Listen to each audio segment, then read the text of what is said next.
What is going on, you beautiful people of the world? We're here today to talk about all of the announcements that happened. Really, if we're being realistic, all the leaks that happened over the course of the weekend. Poor Ono.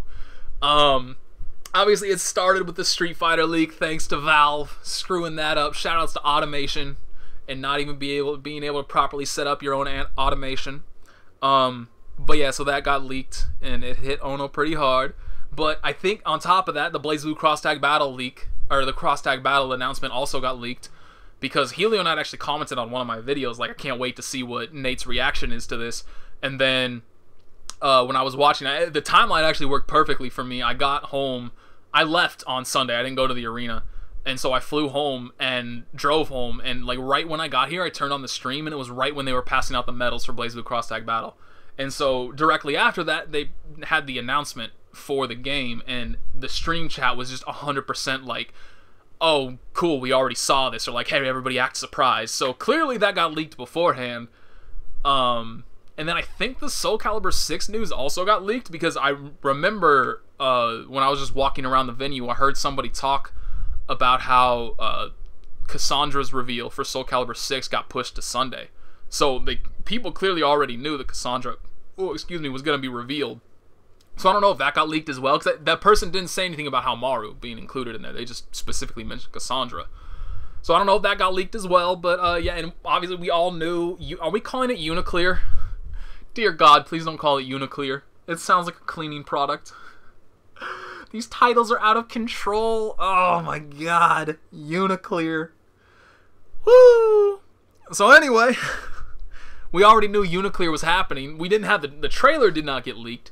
And I don't think we knew about the new character, but we definitely knew the new version was coming thanks to that whole Taiwan ratings board thing. So there wasn't a whole lot of surprises going into the weekend. A little disappointing that the majority of it was DLC. Everything was like the only new stuff we had: Uniclear, King of Fighters 15, and Guilty Gear. Those were the only three things that are like new things that are coming out. Everything else was just a new season of DLC, maybe some rebalancing.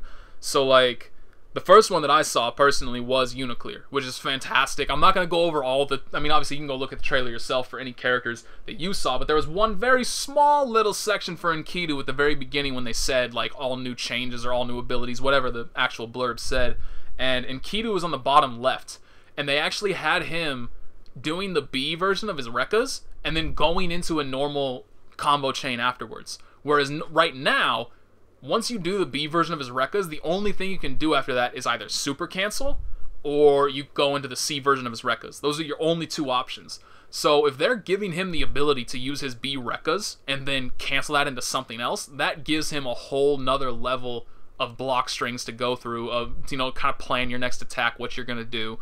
So that could help him out a lot in terms of things to do. I don't know what the frame date is like on them. I'm pretty sure he's still very negative. I don't know if it's punishable, but I'm pretty sure he's still very negative. But just that by itself opens up his options a lot, and we'll see what else they have in store. I can't wait to see an actual change list, but we're probably not going to see that for a while because they listed the release date as early 2020. And what I am curious about is that the arcade version release? Alternatively, are they going to have an arcade version release much earlier than that, and the console release is for early 2020?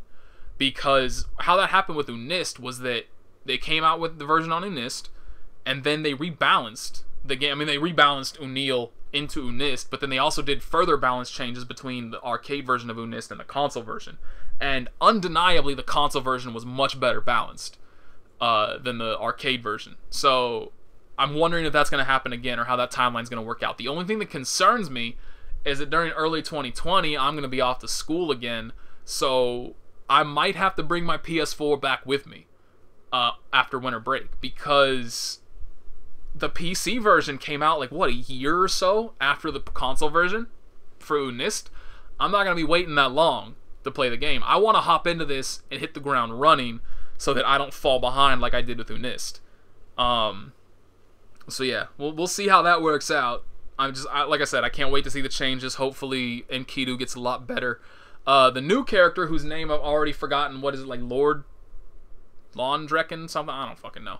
He looks cool as hell though. He looks very cool. Hopefully, in terms of his overall quality, he's much closer to Wagner than he is to Enkidu.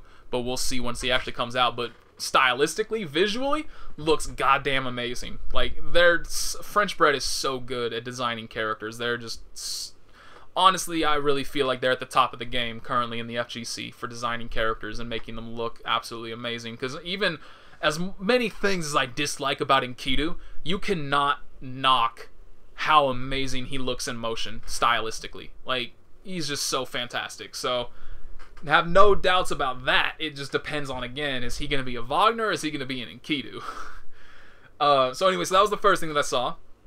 Second thing that I saw was the Dragon Ball FighterZ DLC. I can't even remember. It's Janemba, and is it another version of Gogeta, I want to say? Like, I didn't pay close enough attention to that, but yay, more DLC. I mean, you can't really expect much more out of Dragon Ball FighterZ just because the people behind it, I don't even know who the hell the company is behind Dragon Ball Z that determines these things. They've clearly moved on. They don't want to support Dragon Ball FighterZ anymore. It's only the team at Namco Bandai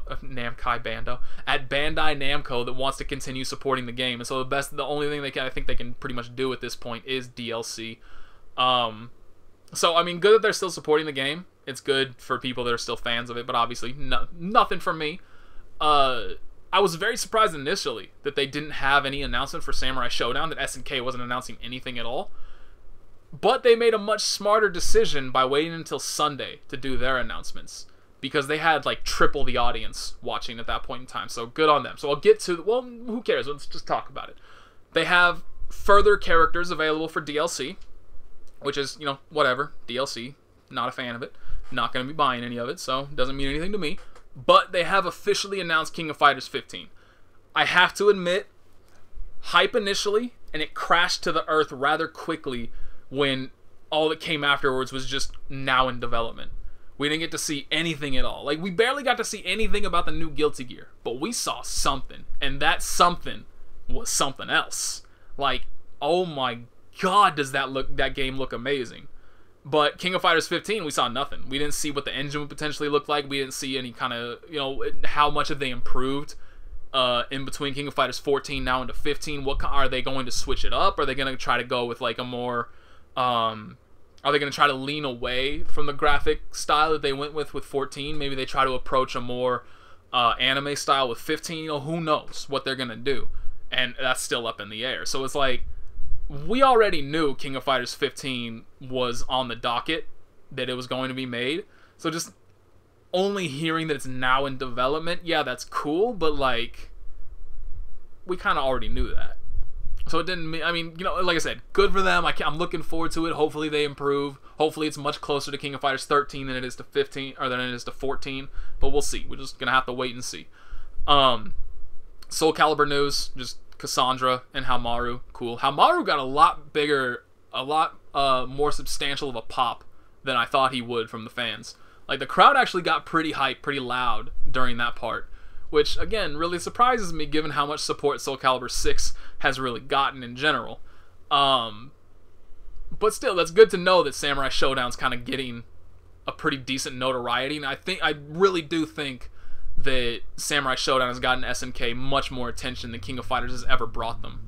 So it was a really good decision for them to hit that IP, and good for them that it's succeeding as well as it is.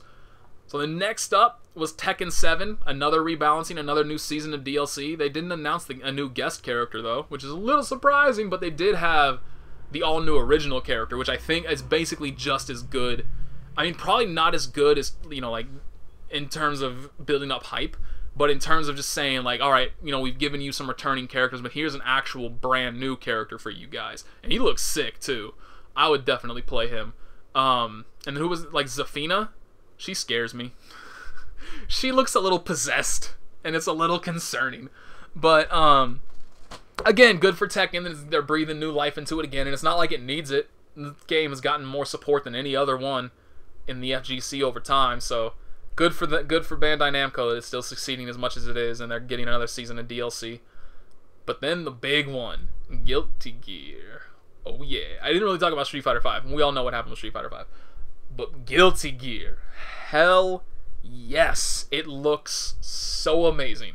In the back of my mind is I'm screaming. I'm concerned. Because we had that interview ages ago about Daisuke saying he does think that Guilty Gear was a little bit too complicated and he would like to simplify it a little bit. Which I don't disagree with in any way whatsoever. Like, personally, I would instantly, without a second's hesitation, I would remove mashing, all the mashing, basically. Mashing because you need the tech, mashing to get out of certain moves that stagger you. Danger time, just that needs to go away. But overall, I think the game was fine aside from those things. And so part of it does concern me a little bit. And I wonder how much of what we saw in that trailer is that all straight from the gameplay, or is a lot of it just meant to be more cinematic? Because, and I have to imagine it's more for cinematic purposes, but still, like, some things we saw, stage transitions, which as far as I'm aware have never been in an anime game before, where, was it Soul that got knocked off of the ledge up top, and he fell down to a lower layer? But then on top of that, Soul did a Bandit Bringer, which, prior to that, always caused a ground bounce that he could follow up off of. But in the actual trailer, it forced a hard knockdown where Kai kind of skidded along the ground and the camera zoomed in and caused another... It wasn't really a stage transition, but it definitely kind of moved the stage further over and Soul came running in afterwards. Is that part of the gameplay? Is that what we're going to be seeing? Like, how cinematic is this experience, is this fighting game going to be, versus this is just purely for hype reasons for it to be a trailer? And obviously, like, we don't know one way or the other. It's still probably very early in development. And we only got to see Soul and Kai, which, Kai cutting his hair, he looked exactly like Sin. Part of me was wondering, like, what if this is, like, how surprising would it be if instead of that actually being Kai, this is just Sin and something happened to Kai? And Sin just decided to pick up Kai's sword. Like, it wouldn't make much sense, because then obviously you lock yourself out of potentially having Sin as a character. But the other part of me that thinks that wonders if that's the case, means you get an all-new playstyle for Sin, and now you can bring in Robo-Kai, story-wise. That's where my brain's going. I'm conspiracy theorying it up pretty damn hard right now. But what I really want to see is that last character that they showed off. I want to see what his gameplay looks like. I legitimately do, because his design is something that I'm interested in. So I want to see what he looks like in motion, because that could definitely be a day one main for me, depending on how it looks. But there is, again, that very small part of me that's just trapped in a cage. I'm not letting it bother me too much, but it's still shaking the bars. It's rattling the cage, going, what are they going to simplify? What does Daisuke think is too much for Guilty Gear? Like, are we butchering combos? Because again, like I said, we saw Bandit Bringer, instead of causing the ground bounce that Soul would usually be able to combo off of, it just forced a hard knockdown. How many changes are we going to see? And if we are going to see a lot of changes, how simplified is this version of the game going to be? There is a part of me that's screaming in terror over that prospect, just based on how all the other games have gone so far.